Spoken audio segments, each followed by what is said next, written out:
Okay. Welcome in, everybody. We are starting a new game today called The Last Case of John Morley. If you remember the game Karen's Staircase we played a few months back, that is in the same universe as this one. However, I won't tell you how. I think you'll figure it out as we go. But here we go. My name's Sirius Graves, and we are playing The Last Case of John Morley. In the depths of darkness, he awoke with a start, heart pounding in his chest.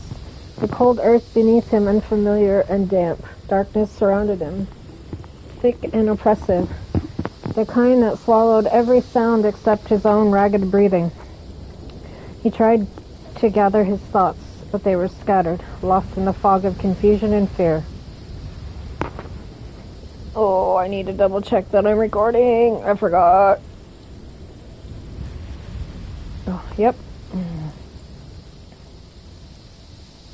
Alright. Where was he? How had he gotten here? His legs trembled as he forced himself to stand, the weight of an unknown terror pressing down on him.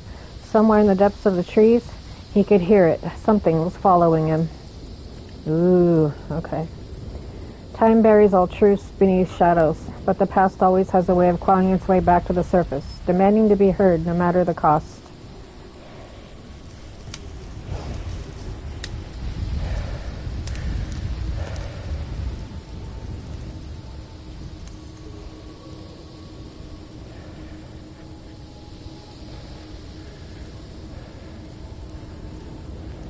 Welcome in.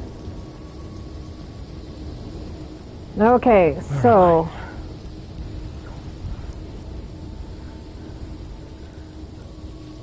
Oh no, let's just follow the light. Oh, somebody left. I know it's following me. I can feel it. What's following you?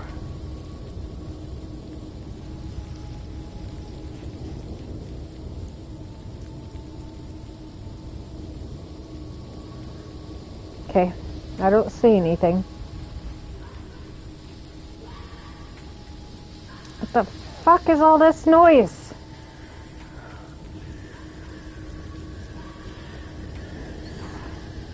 I shouldn't have taken such a risk. What risk is that?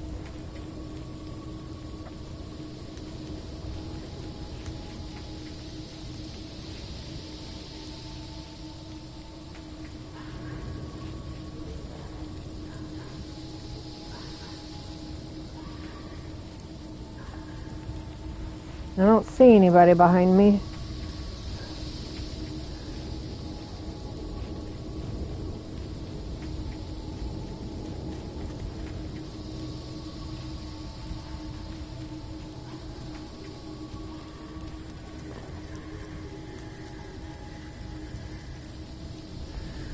I swear, I hear things behind me.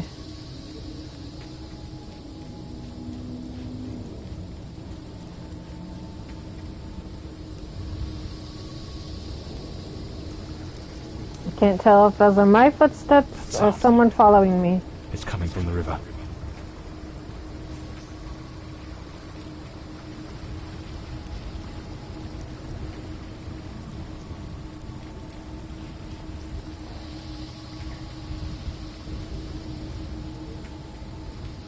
Oh, there's the bridge.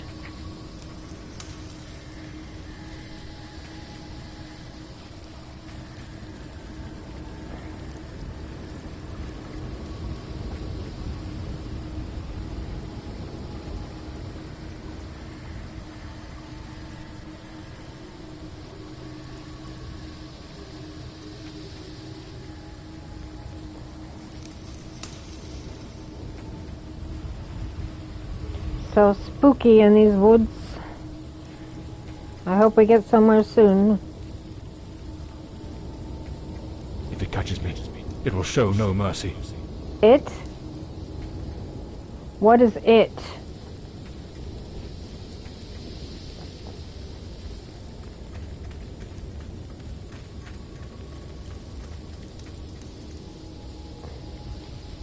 I don't see anything following me. I just hear noises, and I don't like it. I know it's hidden somewhere in this forest. Shut up. What's it?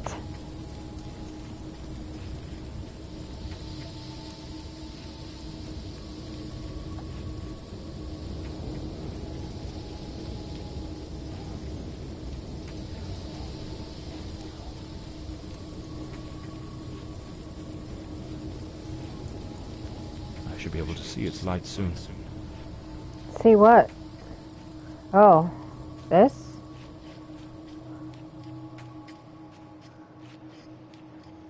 Okay. A little quieter now. Is there something out there?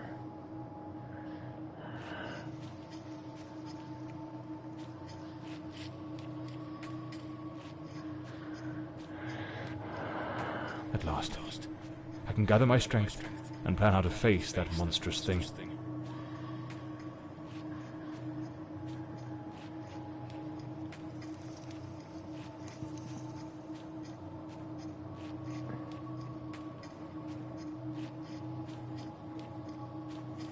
This must be a dream or something. I don't know. Holy shit. Yeah, that was a little bit of a jump scare that I didn't expect.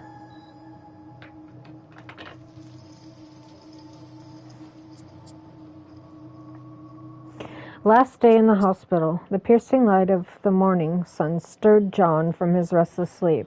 I'm John, by the way. For months, strange nightmares had plagued him, and even the strongest sedatives couldn't dull the weird visions that haunted his mind. Another day in this wretched hospital. His wounds still ached, but he felt no regret. Despite the accident, he'd brought the culprit of those ghastly crimes to justice. After all, isn't that the duty of any good private detective? The name's John Morley, private detective, and today is a momentous day. After enduring the most exquisite tortures at the hands of those blasted nurses, and being pumped full of enough medicine to fill an ox, today I'm finally free. Who would have thought that the case of the Red Shoes murder would end the way it did? A stormy night, soaked to the skin, wrestling a brainless killer on a rooftop, then a slip and a 5-story plunge. It appears you're awake at last. We had considerable difficulty rousing you earlier this morning, so I deemed it best to let you rest a while longer. I bring you good news. The latest test results are favourable, and the doctor has authorised your discharge. You are now officially ready to go. I have placed your belongings on the table. Oh, and a lady stopped by this morning with some clothes from the dry cleaner.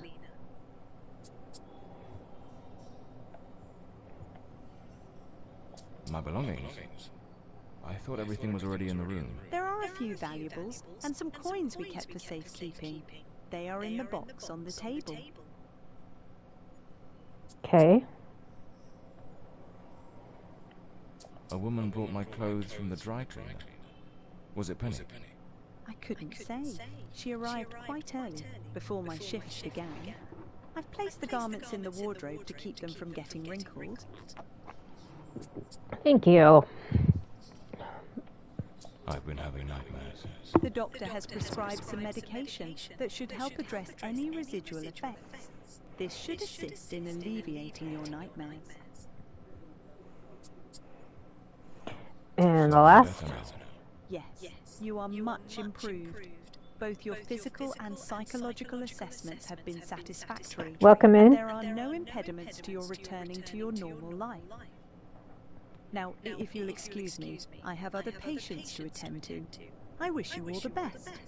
Thanks, nurse. And thanks for shutting the door. Jesus Christ, spy again.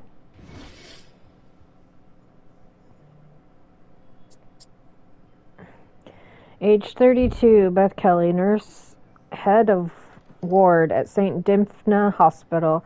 So, I don't know if you guys remember a game I played called Karen's Staircase, Well, it was also set at St. Dymphna Hospital earlier. So, or earlier or later, I don't know. She oversaw my recovery after I was badly injured following a dangerous conclusion to my last case.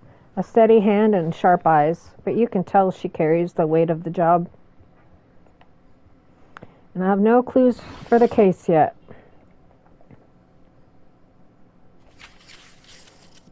Medical discharge, patient number 5567 in room 27, date 3rd February 1945. Final review and conclusions. The patient has demonstrated satisfactory improvement in all pre-operative objectives. A surgical procedure conducted under protocol EDT-03 has been deemed successful in all respects. Upon completion of final tests and provided that the patient reports feeling physically and mentally prepared, medical discharge is advised. No post-operative complications are anticipated at this time. Continued observation during recovery is recommended to ensure patient stability. Story of my life. Nearly broke. That's me, Bloodhound Morley. Okay.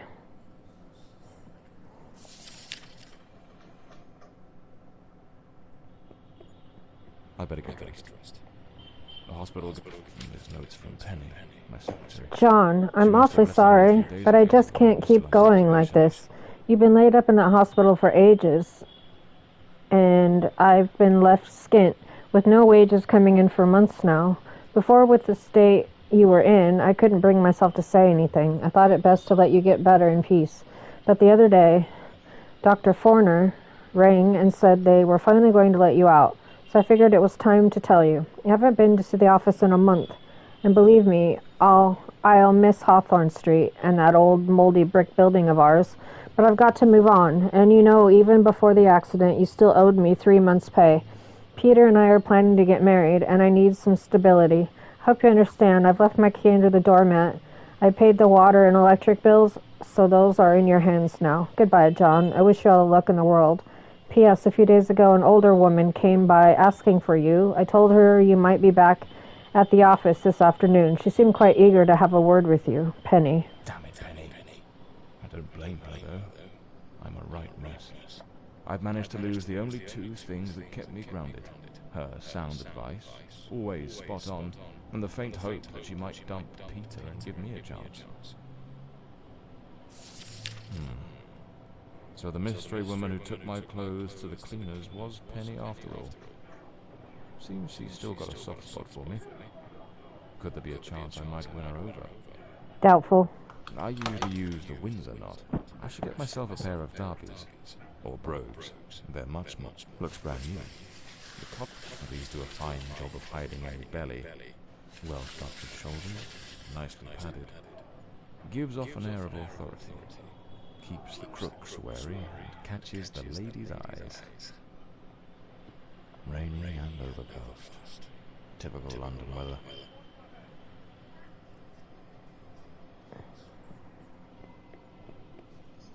Blimey, it's nearly noon.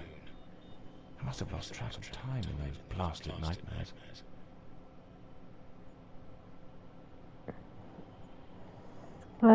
Where's my coat? Ah, right here. Trench coat and fedora hat.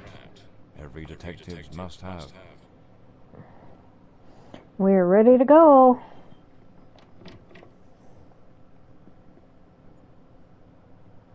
I guess we go this way. Better hurry up. Just like Penny says in her note, I might have a new client this afternoon. And with the way things are going, I can't afford to let that slip. Bye. All right, let's get moving. Today's the first day of the rest of my life. John Morley's office. At last. Back to the streets and the cold comforts of foggy old London. The chimneys filled the air with the familiar tang of coal dust, while the rhythmic hum of the small industries in Whitechapel, Stepney, and Southwark rang in his ears like a symphony. Soon he'd be seated in his cluttered, dusty office once more, ready for the next case, perhaps finishing off some forgotten bottle of whiskey tucked away in a drawer, and mourning the irreplaceable loss of his assistant Penny.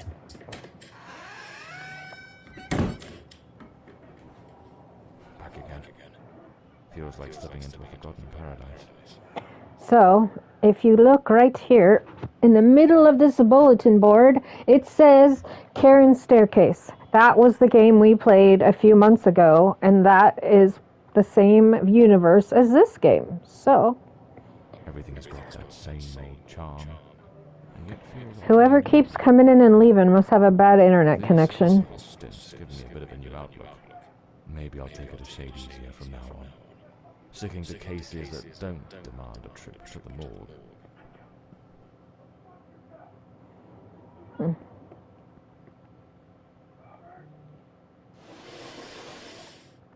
Here they are. Penny's keys. Just like it says in her note.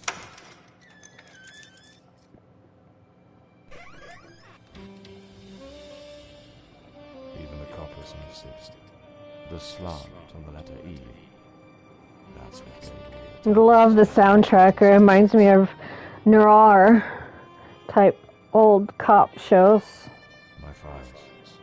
Cases, clients, debts. Too many debts. Far too many. This case is worth its weight in gold. Everything you need for a portable lab. This one's his favorite. The jealous lover solved everything with a few blows from an ashtray. Brutal, but effective.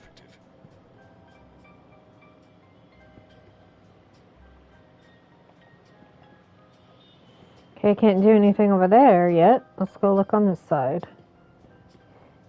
Penny's desk. I ought to give her a ring. Try to sweet talk her into coming back.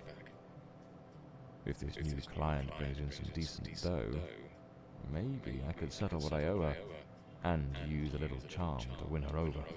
I doubt it, dude. She's getting married. That smug grin's got "punch me" written all over it. Okay. The murder weapon from the cadaver collector case. Nasty business, that one. The case of the Red Shoes murder. One of the most complicated I've faced. Finally, case closed. Okay, over here. My desk, strangely tidy. Normally it's buried under papers, notes, bits of evidence. Penny must have wanted to leave everything spick and span before she leaked out on me. Another one of my cards. But this one has my last name circled. The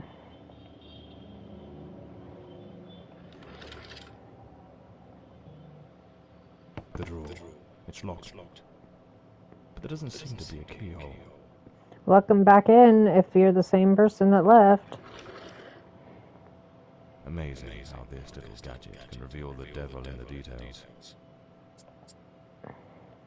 Okay, so I think we have to type our last name to get the drawer to open.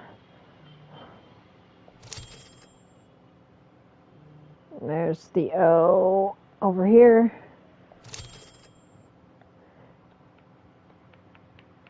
R L E Y. Yep. The Scarlet Page. I trust Penny didn't go snooping through my things while I was away. Apparently that's kind of like a dirty magazine. My apologies, madam. I didn't hear you come in. I was a bit distracted. Good afternoon, Mr. Morley. Welcome in. I trust your assistant informed you of my visit as promised. My apologies. I was rather engrossed and didn't notice your arrival. To whom do I owe the honor of this meeting? Lady Margarette Fordside, the 4th Countess of Bloomsbury. Lady Margaret, could you tell me what brings you here today? How can I assist you? I shall endeavor to be as candid as possible. 20 years ago, when my daughter was just 18, she was brutally murdered. It happened at our family estate, Bloomsbury Manor. Someone slipped into the house unnoticed, and upon reaching her room, delivered 5 fatal stab wounds to her chest, lungs, and heart. The police, eager to close the case, hastily blamed and condemned 2 violent thieves who clearly had nothing to do with her death. The investigation was closed, and justice was never served. I am prepared to offer you £30,000 if you take on this case, and a further £30,000 if you can solve it and bring the true killer to light. Tell me, Mr. Morley, will you accept this case? I understand your distress, Lady Fordside. But before I commit to anything, might I trouble you with a few questions? By all means, Mr. Morley. Ask whatever you must. Okay. A case that's been cold for 20 years. You certainly don't make it easy for me, Lady Margaret. What made you decide to seek out a detective now? For over 2 decades, I've fought tirelessly to have the case reopened, to prove that the real murderer escaped justice. But all in vain.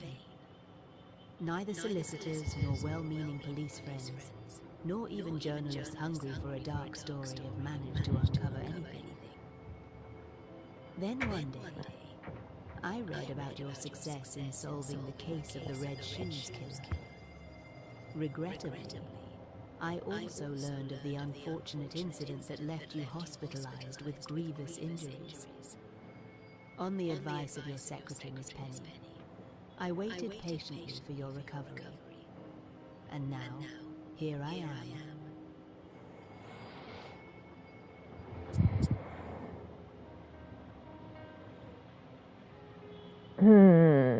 Okay. Tell me about Bloomsbury Manor. Welcome in, again. After Elodie's death, I abandoned the estate. I couldn't bear to remain there, to live within those walls. Even now, when I visit the manor, it still feels as though I can hear her footsteps echoing through the halls, her voice humming that old melody. The delusions of an old woman Welcome who has in. mourned her daughter for far too long, Mr. Morley. No mother should ever have to bury her child. Should you accept the case, Bloomsbury Manor would likely be the best place to begin the investigation. I shall not impede your work, as I now reside at Bedford Square, in the heart of the city.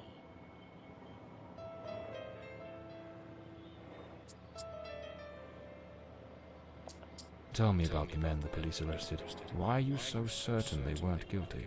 2 days after the murder, the police arrested a pair of violent thieves who were terrorizing the county at the time. Though they swore their innocence in my daughter Elodie's death, their criminal record completely undermined their defense. Seizing the opportunity, the police locked them away for their other crimes, and the case was closed. But what has always struck me as suspicious is that nothing was stolen on the night my Elodie was killed.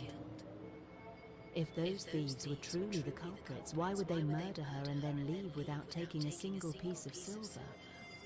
It doesn't add up, Mr. Morley.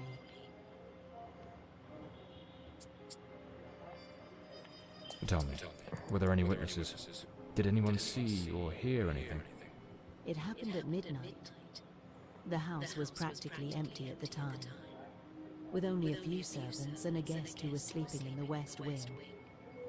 I was the only one who might have heard something, as my room was next to hers. Unfortunately, I had taken a sleeping draught and fell into a deep slumber. It is a decision I shall regret for the rest of my days. Well, I believe I have all the information I need to get started. I accept the case, and will begin the investigation immediately. I'm pleased to hear that. My butler will bring you the £30,000 tomorrow morning. Now, if you'll excuse me, I have matters to attend to. Once you uncover the culprit, contact me at once, and I shall promptly deliver the remaining £30,000. Please, Mr. Morley, unravel this harrowing mystery that has tormented me for so long. Will do, ma'am.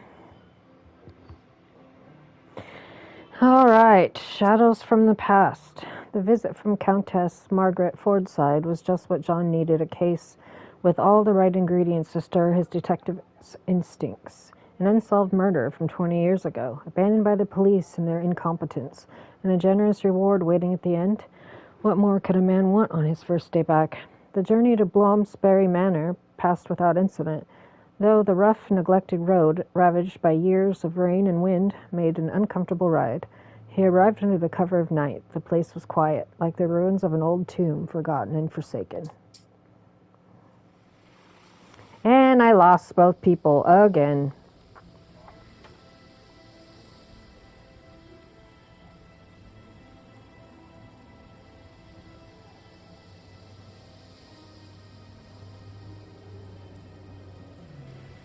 As I made my way through the dense forest path, a haunting silence enveloped the air.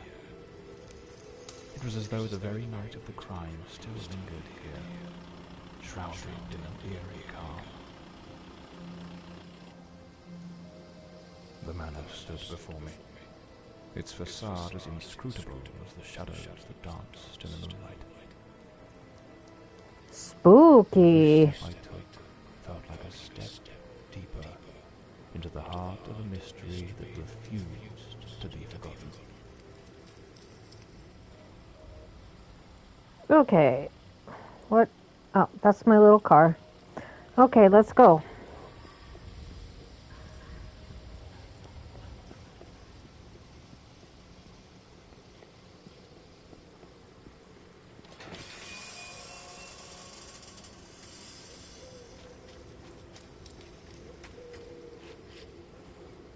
Creepy little moat or swamp or whatever it is. Looks like a moat. Let's go inside.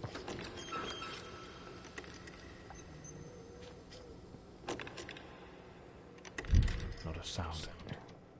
The stillness feels heavy. Okay, Like so it's hiding something. let's check. Okay. Countess Lady Margarette Fordside, age 68, English aristocrat from a noble bloodline. 20 years ago, her daughter Elodie was brutally murdered. Now, after all this time, she's come to me to finally put the pieces together and solve the case once and for all. If you look closely, you can see it in her eyes. She's been carrying the burden of her tragedy for far too long. Oh, oops. I need to see if I have... Oh, I do. Tragic murder of Elodie Fordside. Okay. That's the case. The noise kind of that. What's this? Westland Asylum, a place of hope and healing. Now, Westland Asylum was also in Cairn's staircase. At Westland Asylum, we believe that the path to recovery begins with compassion, understanding, and the most advanced techniques of mental health care. Our institution offers a tranquil haven for those seeking respite from the trials of the mind.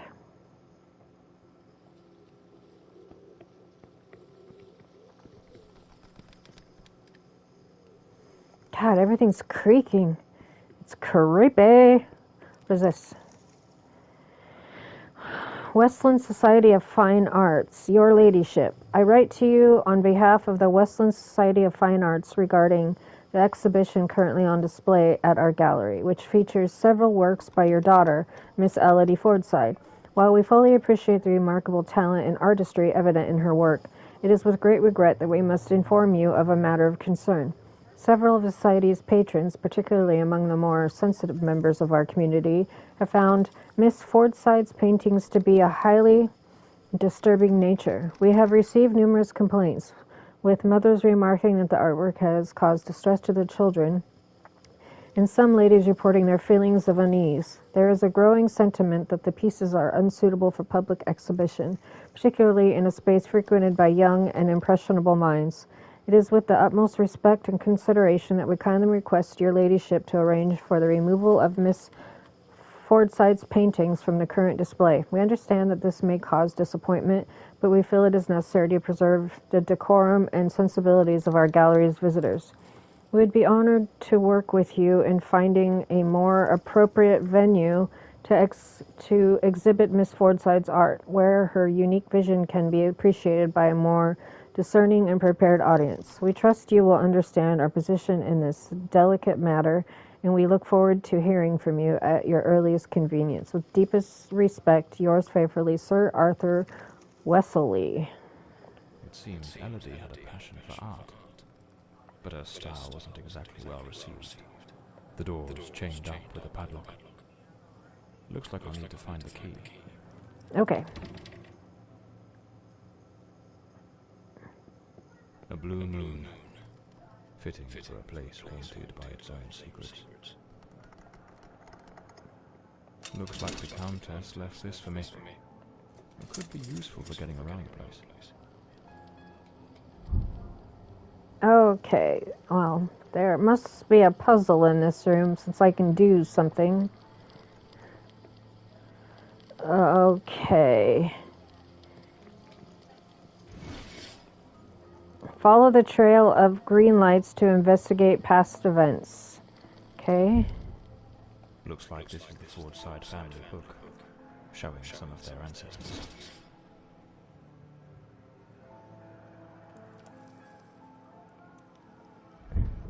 Sir Alaric Fordside, Lady Eleanor Fordside, Lord Cedric Fordside, Lady Isolde Fords, if that's, I don't know if I pronounced that right, but okay. Ah, here's the green stuff.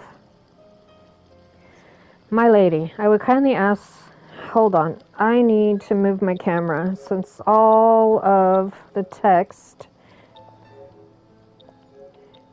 is on that side. Okay. I would kindly ask that once the midday service is complete, you grant me a few moments of your time in the library. Joan Merver, your housekeeper. So, the housekeeper left a note for the Countess, asking her to meet here on the day of the murder. I wonder what truly happened during that encounter. Very well. Let's piece the events together, step by step. I think we go to this table next. Oh, wow, yeah. Let me look at this first. Resting in a beautiful wooden stand. Okay. Lipstick stains. Same shade the Countess wore when she visited my office. An empty envelope. Did the housekeeper hand the Countess a letter? Looks like someone arranged tea in the library that day. The housekeeper's cup is still here. Tea spilled across the table. She never got to drink it. 2 chairs. One of them knocked over. It seems they met here. But something went wrong during the conversation. I am very angry. After all these years of service, this is how you repay me? Walking away like this? I'm sorry, madam, but the situation has become unbearable. My bags are already packed. Okay. I see the bag. The Countess threw the housekeeper out in a fit of rage. In her haste, the housekeeper forgot one of her bags. What was it that unsettled the housekeeper enough to abandon her posts so suddenly?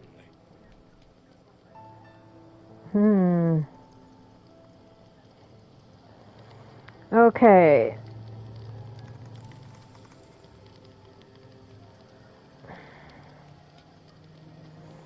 I think there's one more thing to look at. Oh, yep.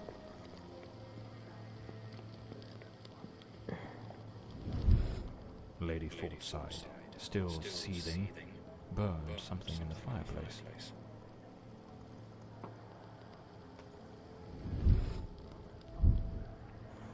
Okay.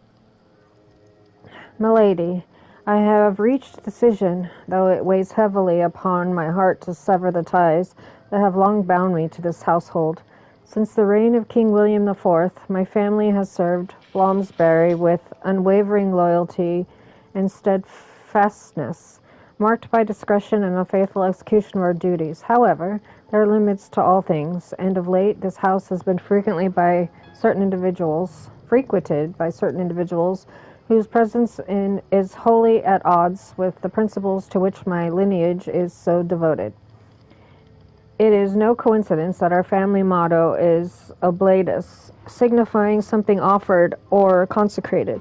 We are vassals of an ideal, custodians of the most deep-rooted traditions, and the bastions of the eternal value of our nation. This house has forsaken all of this, and you well know the reasons why.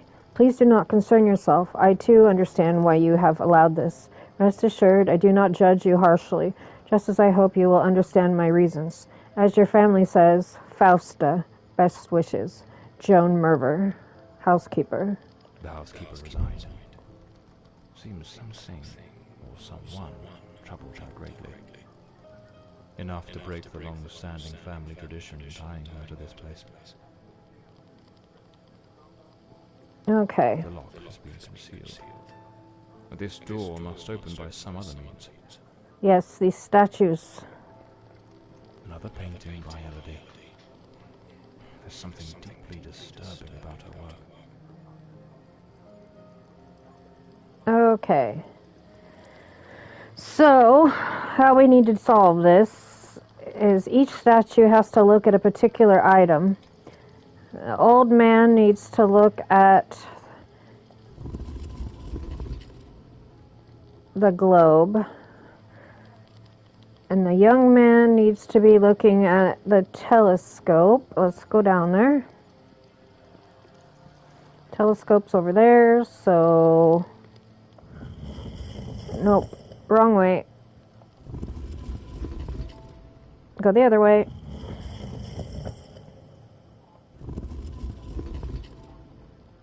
Now, are you looking at it? Probably not. I think you need to...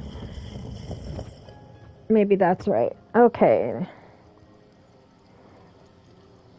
And you need to be looking at the sheet music that's over there. Yeah, I know. You gotta go that way first.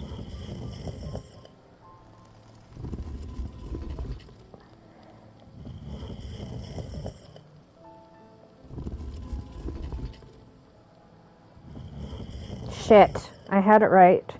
I thought I could push it one more time, but I guess I can't. Let's go back the other way, please.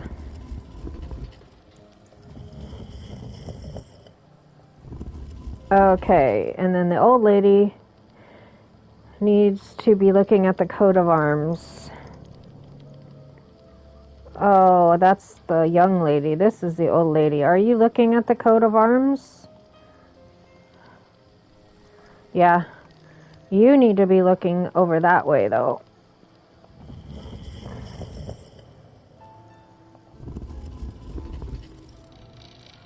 And it worked!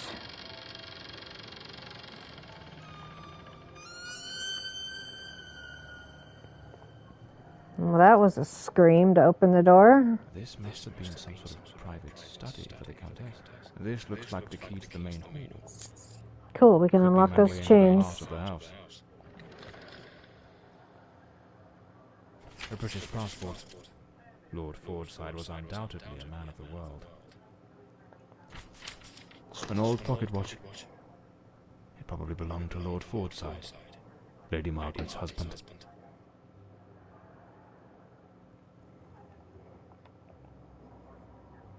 Lady Margarette Fordside, I'm writing to you as the attending physician of Ward 2 to provide an update on your daughter Elodie's progress. It is with great pleasure that I report her notable improvement. Elodie now confides that she no longer experiences dark thoughts. Most importantly, the nightmares have subsided, and she has begun to communicate more amicably with her fellow patients, a crucial step in her recovery.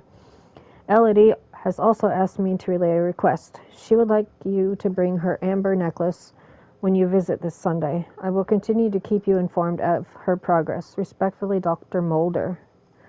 Elodie was committed to a psychiatric facility, but she supposedly recovered from whatever ailed her.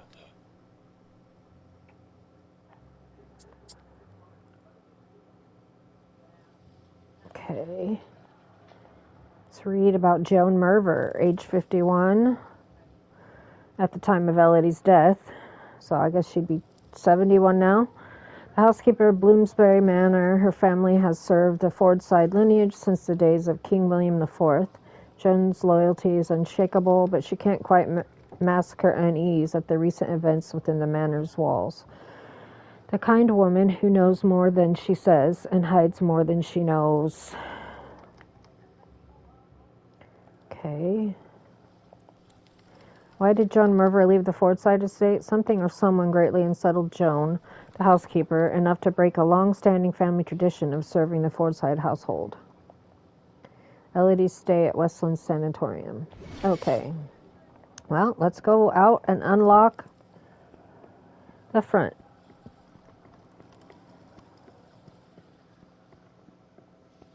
I don't know why my footsteps I can only hear on the left side of my headphones, but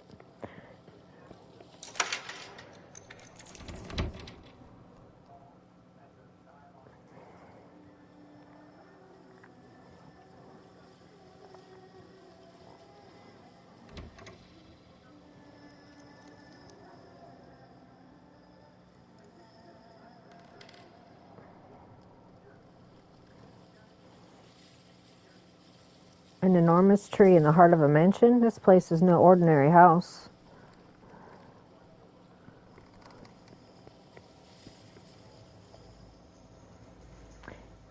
Here lies Elodie. Rest eternally, beloved daughter, beneath the tree that once watched you grow. So this is where Elodie is buried.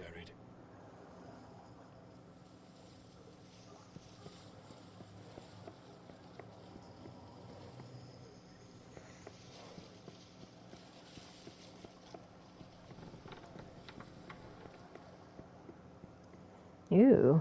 Okay. Well, I don't know what's up there, but let's go. Can we open that? This door is locked as well. If the Countess wanted me to investigate, why didn't she leave the doors open? Who knows?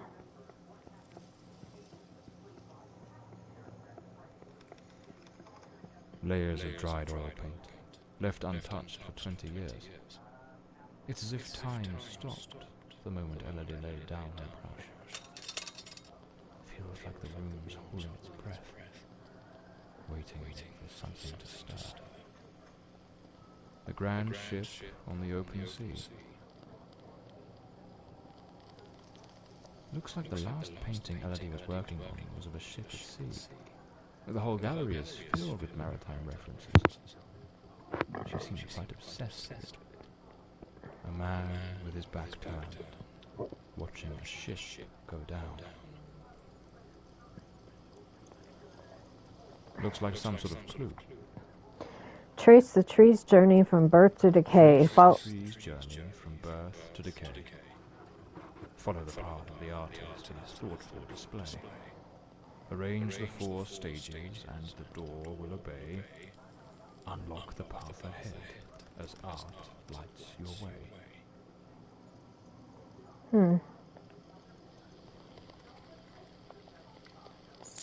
Okay, that's the key I need.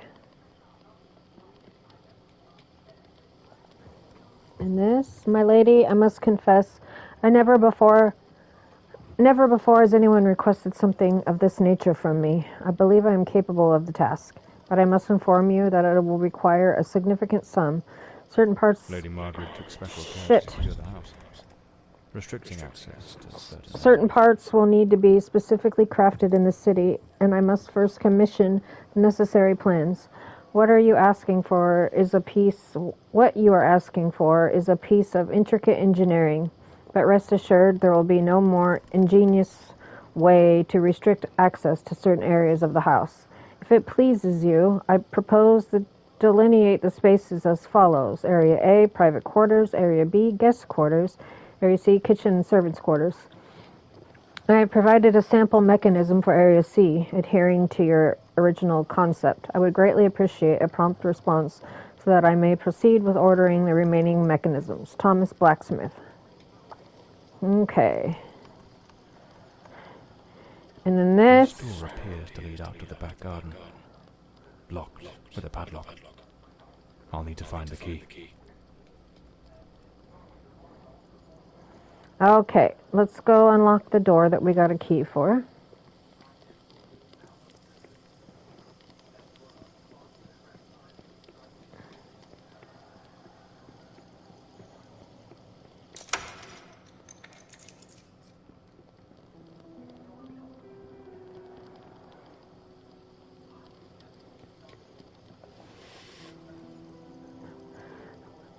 Some of these paintings are really dark and sinister. Mm-hmm.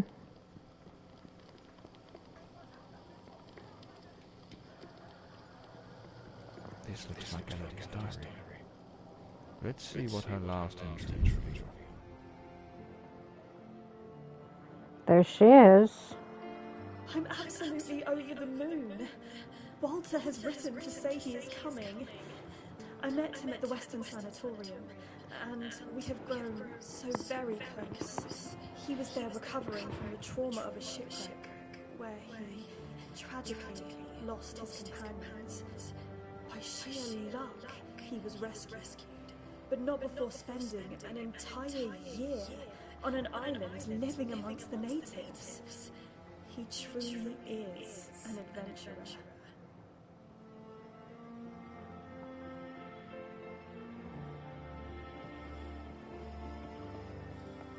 A young woman screaming in the middle of the darkness.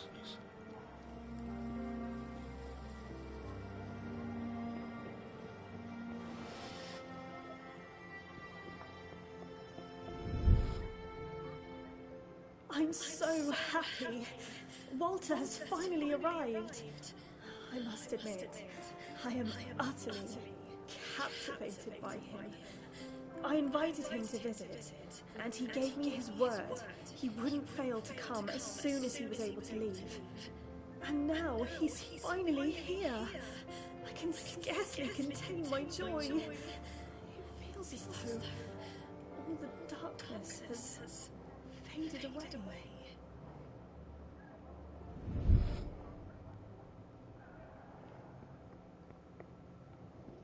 Oh, they looked so in love.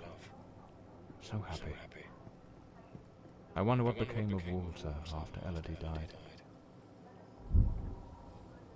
Those poor souls. Lord Tragedy Fordside seems to disappears cast a under long mysterious shadow over this family. circumstances. Did I get more clues? Yep.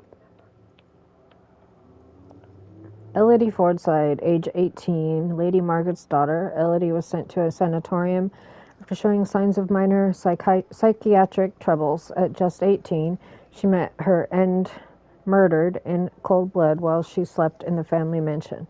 Something doesn't sit right about the way her story was left to rest unfinished. Walter Brandon, age 30. Wow, a lot of different age.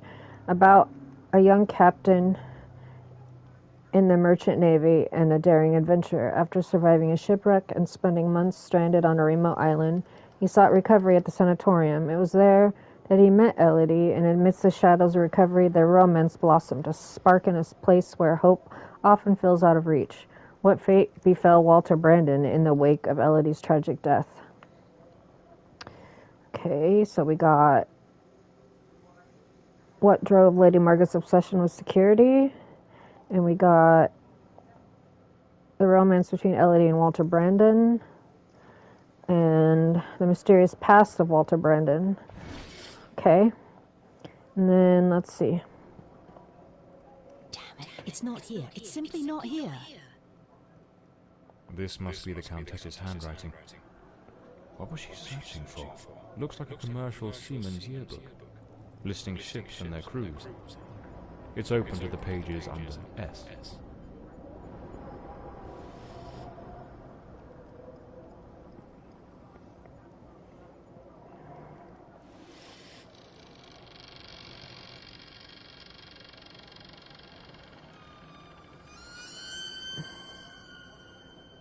Okay, so basically the 4 paintings with a tree on it opened to the tree door. Okie doke, let's go. Can I use my lantern? Thank you.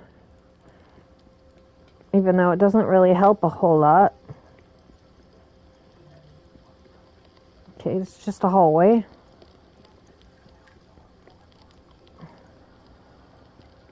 A boarded-up door. The access to the servants' quarters appears to be blocked for some reason.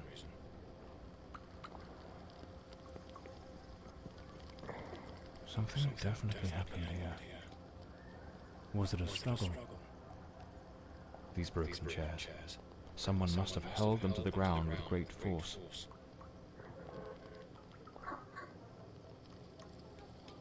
Some of these tools have been bent, likely trampled over. A silver knife is missing, and it's nowhere to be found. Likely taken by the same person who caused all this destruction.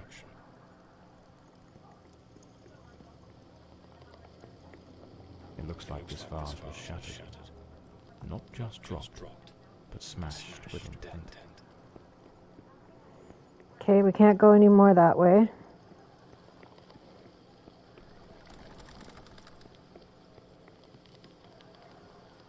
Let's go use the crowbar.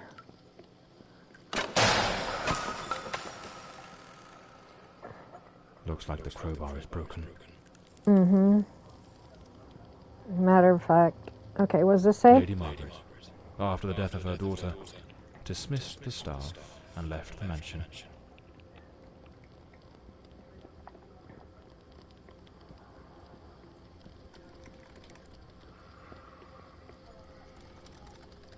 What?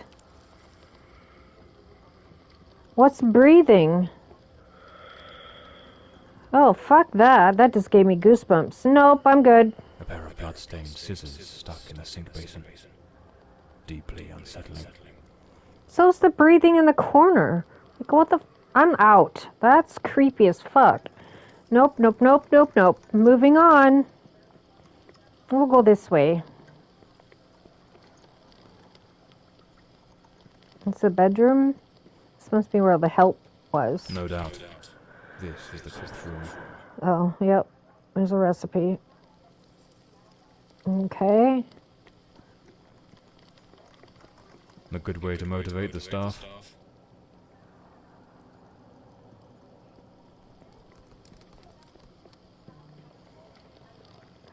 Dear Mother, I wish I could tell you that all is well, and that I'm happy here at the Countess's household. Mrs. Merver, the housekeeper, takes good care of me. Lady Margaret sees no one but her daughter. According to Mrs. Merver, she fears some kind of relapse, and Manor is falling apart day by day. But the worst of it, Mother, is that man, that Dark. He lurks in the shadowy corners of the house when I'm cleaning or carrying out my tasks, and throws himself at me. You must be foreign. I'm still hearing the breathing. He is incredibly strong. His great hand seize me, and I feel completely helpless. At night, I'm afraid to go to the lavatory. There, in a dim solitude, I feel watched by something wicked, and a deep spectral breathing leaves me frozen with fear. Exactly, I felt that. Only Mrs. Merver has listened to me. I believe she, too, understands that this man is a great danger, one that will, sooner or later, bring about a tragedy. She and I are exhausted. Yours affectionately. The young maid was an avid fan of actor Valentin Rudolph. What a collection of posters from his films. A doll pierced with an awl. A warning? Creepy. A backgammon board. One of the oldest board games.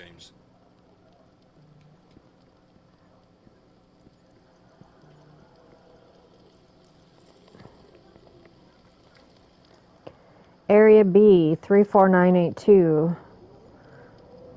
Okay, so that's going to be for one of them padlocked areas. Alrighty.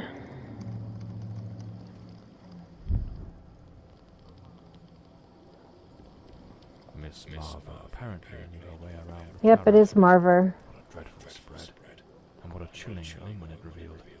Evil approaches. It will bring death, and lay ruin to the house and all who dwell within.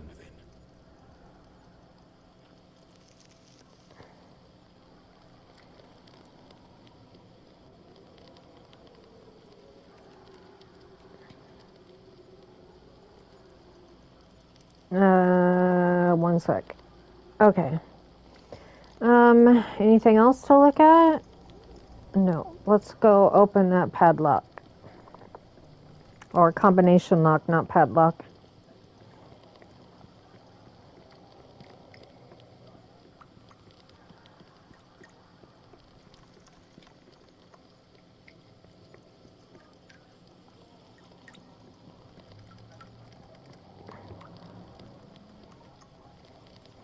Nope, I need to go this way. Yeah. Is there someone else in the house?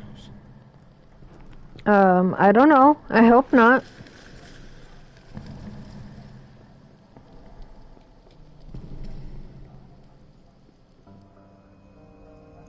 Oh, fuck, yep. Who the devil is that man? He had a knife. I'm completely in the dark here. I don't think he saw me.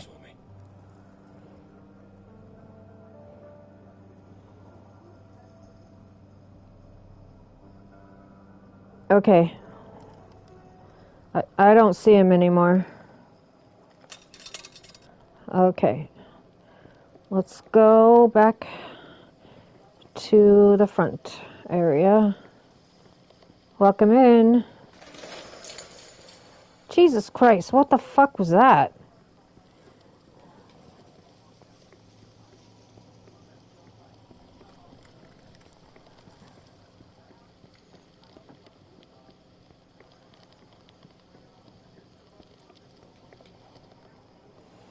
Okay. 3, 4, 9, 8, 2.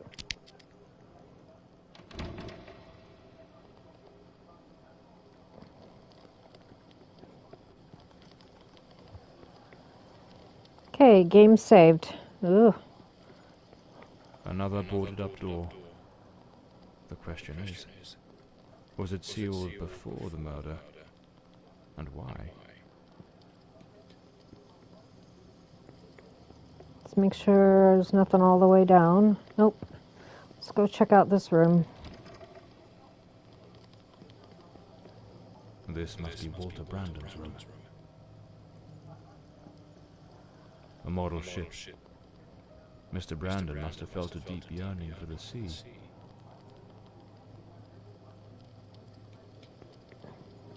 A compass and a sextant.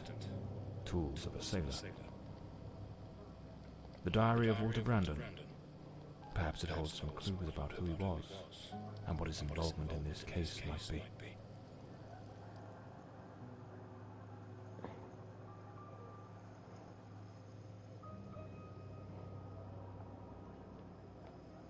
An empty bottle. It smells of good rum. I am terrified that man has found me. I fear something dreadful is about to happen. Tonight as I awoke, I saw him standing at the foot of my bed. I could not make out his face, but his knife. The gleam of its blade shone in the darkness. I sprang up suddenly, determined to confront this stranger. Grabbing the heavy candlestick from the nightstand, I hurled it with all my strength. He vanished into the dark.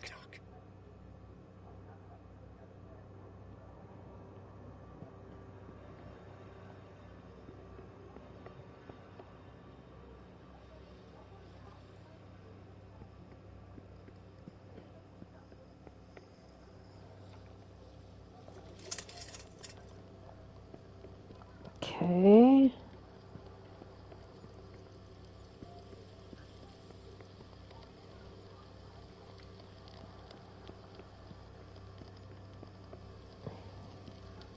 What's the next thing I gotta do?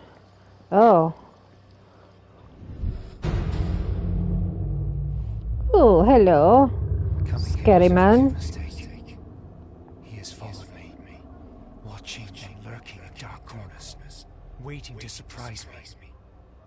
I dare not tell Elodie. She would think the one thing I dread most for her to believe. I see him again through the window, watching me. His long hair and beard obscure his face, and he still holds that knife. He means to kill me.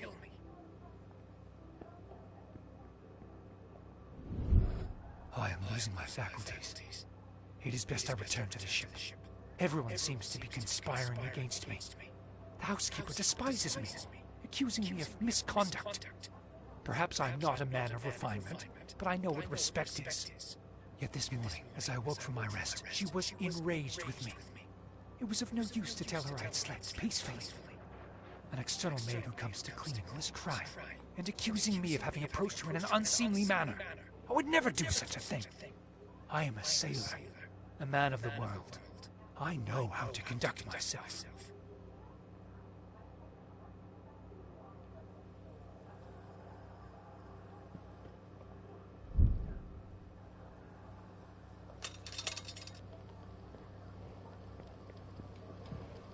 The last entry in the diary, dated the very night of the murder.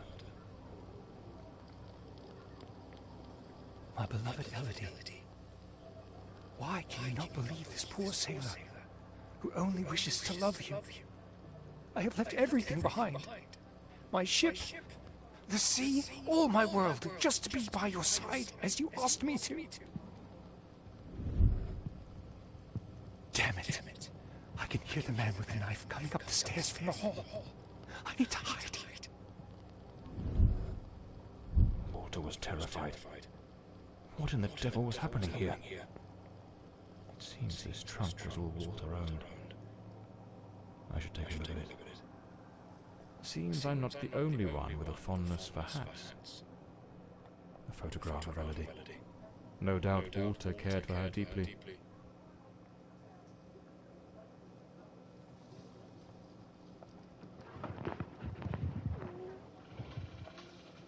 Looks like the key to the back garden. I better head back to the staircase gallery. Pretty sure I saw a door to the outside there. Yup, let's go.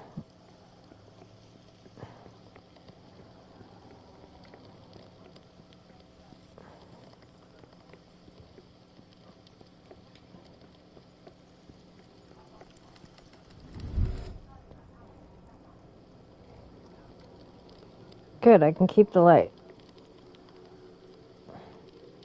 I didn't see what that said. It went away too quick.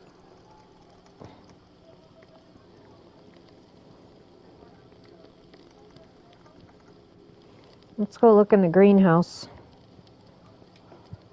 There's something over there, but let's go look in here first.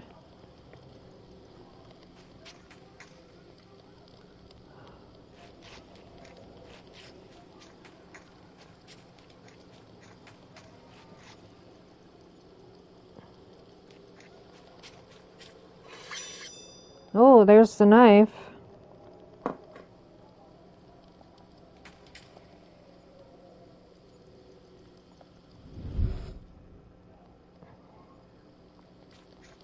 Oh, there's the killer. Oh, another crowbar. That boarded up room upstairs, just by Walter Brandon's room. Yep.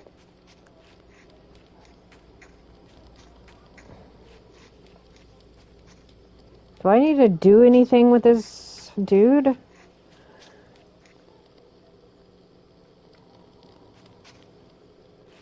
I think I have to go out here.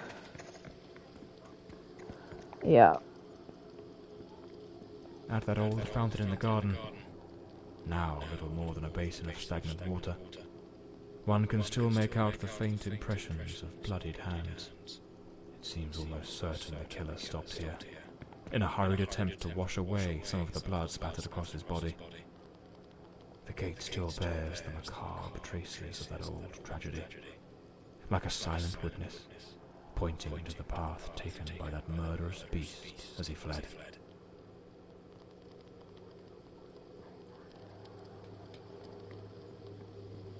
Alright, we're done outside.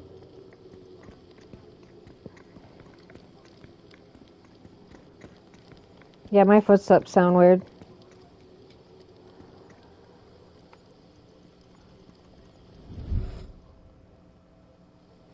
Let's go get them boards off.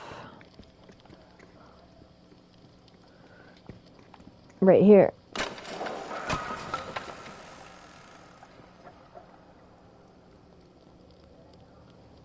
Okay.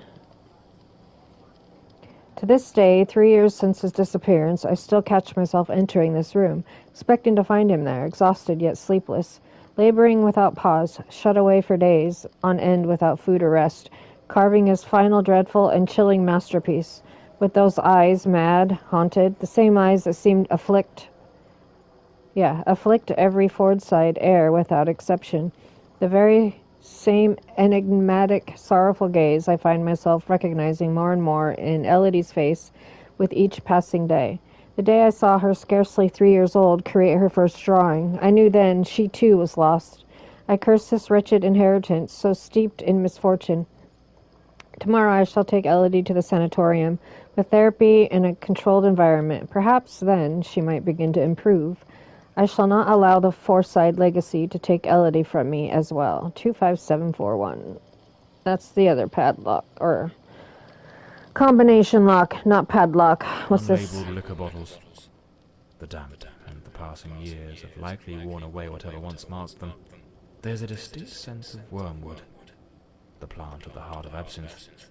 Thujo, its active compound, could provoke hallucinations. Visions said to come straight from the goddess Artemis herself. A sharpening wheel. Lord Fordside likely crafted his own chisels. Lord Fordside was a gifted artist, no doubt, but his work betrayed a dark and tormented soul. This unfinished fallen angel stirs in me a curious sense of unease, almost repulsion. Okay, let's go unlock the other door. Over here.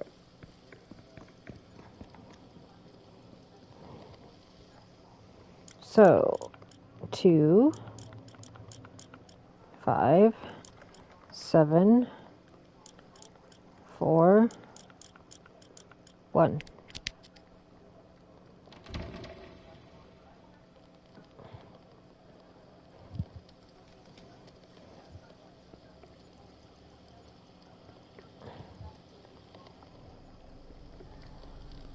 Oh, scary music. The door is locked. I'll need to find the key.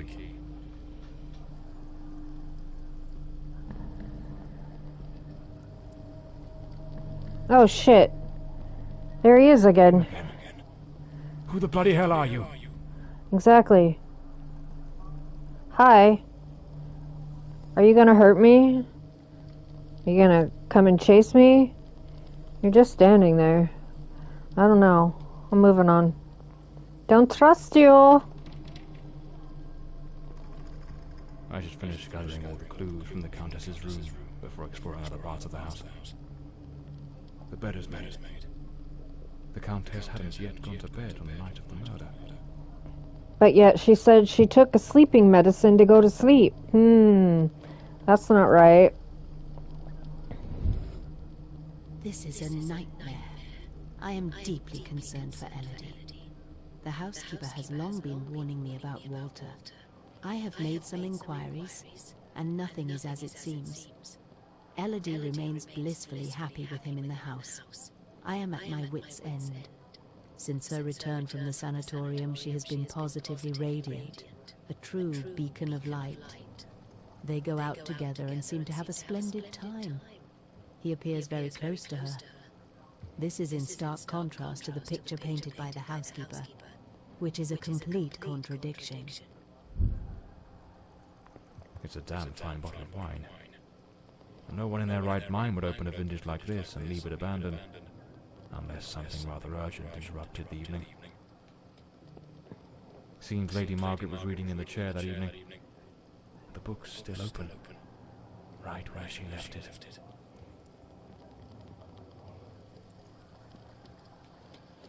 Okay.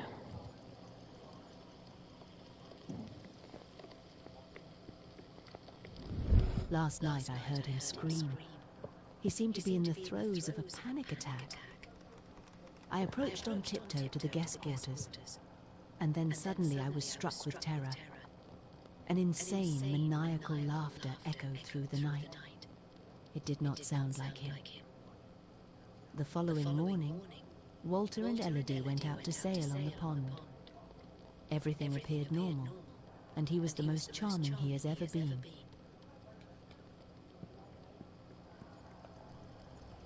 Something made of glass has shattered here.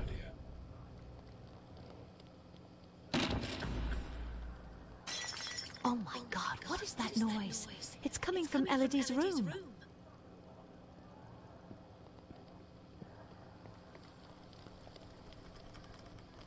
The fireplace tools, all knocked over on the floor.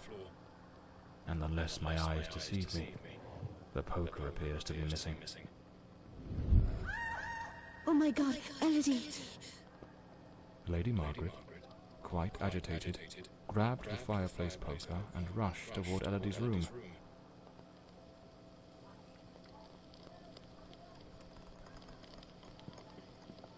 A key. Likely the one to Elodie's room. Lady Margaret lied to me. She hadn't taken any sleeping draught that night. Exactly. She could have heard the attack and rushed to see what was happening. Mm-hmm. Why did she hide this from me? Don't know yet. Investigate, the more convoluted it all seems. I should head to Elodie's room to search for answers. That's where I'm at.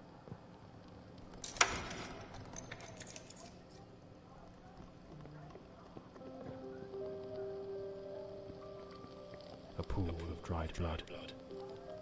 There's no doubt now. This was the scene of the crime.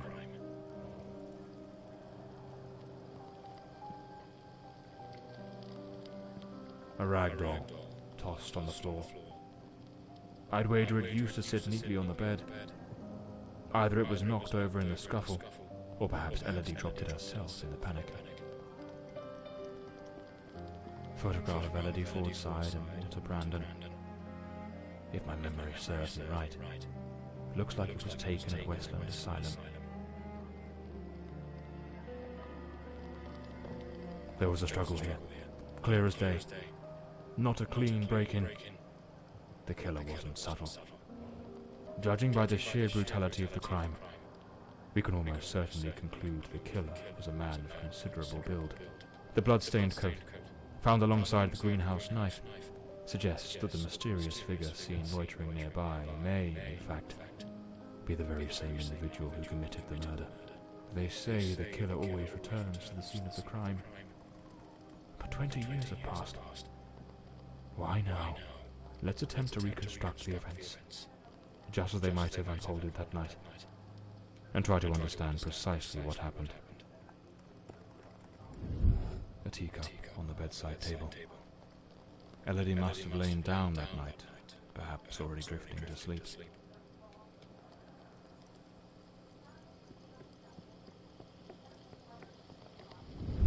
The door's locked, completely broken, indicates someone forced their way into the room, likely startling Elodie awake.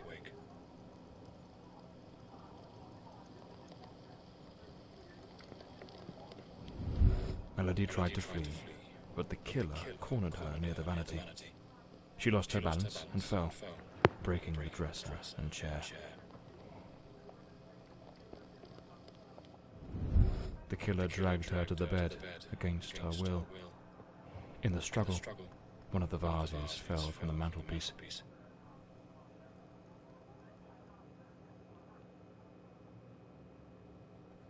On the bed, the killer stabbed her mercilessly, again and again, staining the sheets with blood.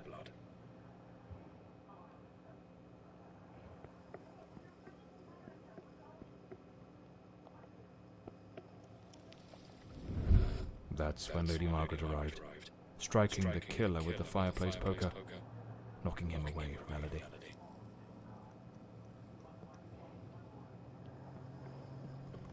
Wounded, the killer fled the scene, but it was already too late. Elodie was already dead.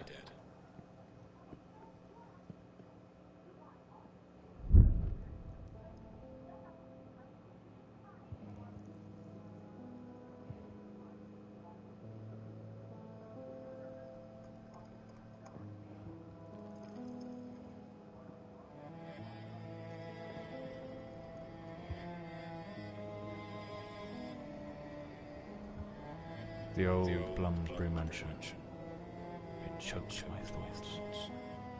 It had that kind of sadness that seeps into your bones like old damp, and that sudden abandonment, so clear before my eyes, looked like a sinister time capsule.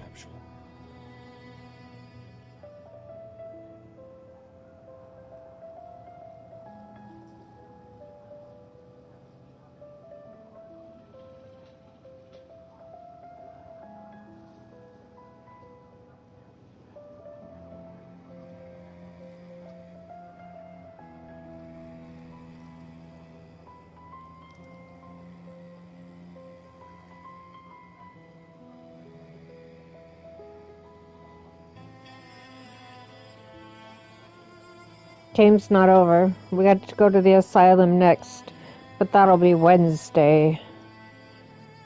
So we'll let all this play out. My next move was to dig up answers about the man with the knife, and about Walter Brandon, the sailor from Westland Asylum, an old forgotten sanatorium that, 20 years ago, was the scene of a meeting between Lady Fordside and that Brandon fellow.